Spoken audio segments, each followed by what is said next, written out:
Yeah, I mean, in the case of both AMD and Nvidia, the market's not buying it right because the stocks are kind of basically flat on the week. But the innovation that they're pitching is they both have new generations of gear, new generations of technology that will go into data centers in the second half of the year.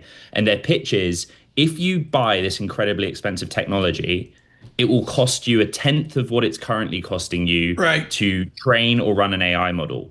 And that's it. It's as simple as that. The demand, they would say, is there. The demand is insatiable. They can't handle the demand. But that is really the change in tone from these executives, right? It's like, this is great value for money, guys. Everyone get on board. So in the Consumer Electronics Show, is it all AI all the time there? Yeah.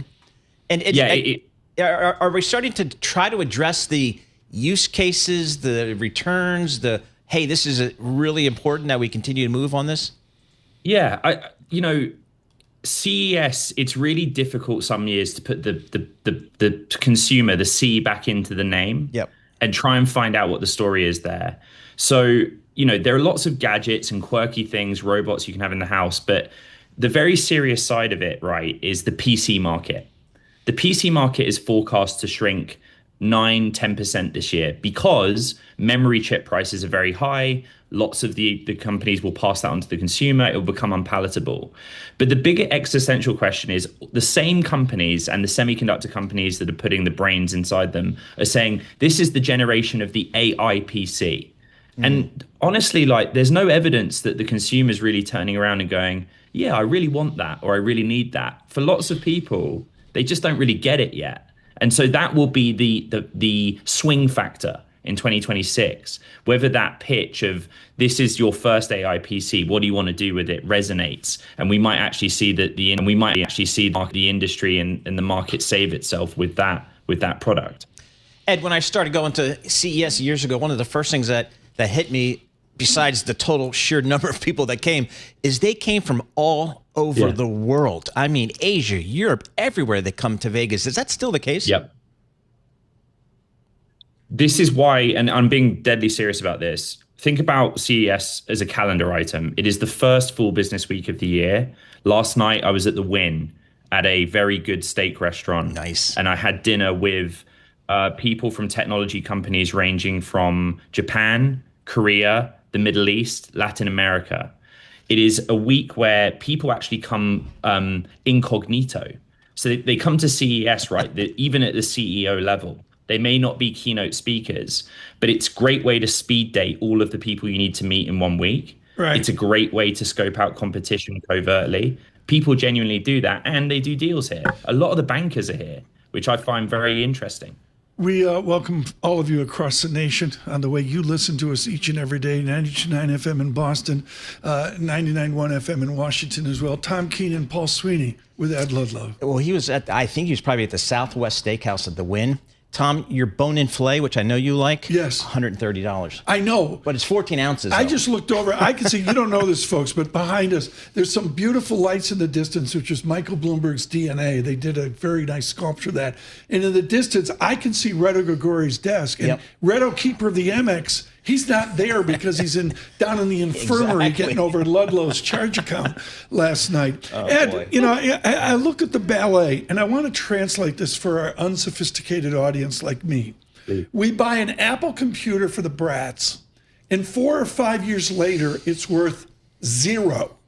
Now, the shtick is we buy a new one, which is way better, and it costs less money. Is it the same in your world? Right. Is it the same in NVIDIA's world? Just like when we get cratered, the depreciation of an Apple computer?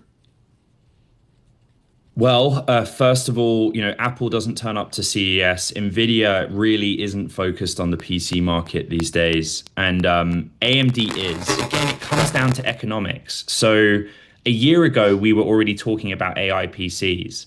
The problem was that the processors inside them incredibly expensive, which meant that the laptop was $1,100, $2,000, whatever it is. Now, the difference this year is exactly what you're talking about. One example is Qualcomm. They have a new processor that is perhaps lower performance, but it makes a laptop more affordable.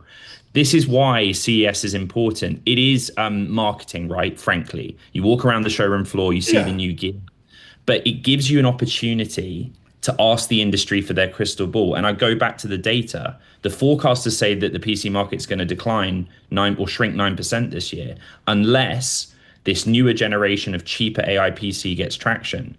But it doesn't answer the question. If you're an everyday consumer, whether you work on Wall Street or you work in industrials or you're a farmer, why do you need an AI PC? And that question is unanswered still.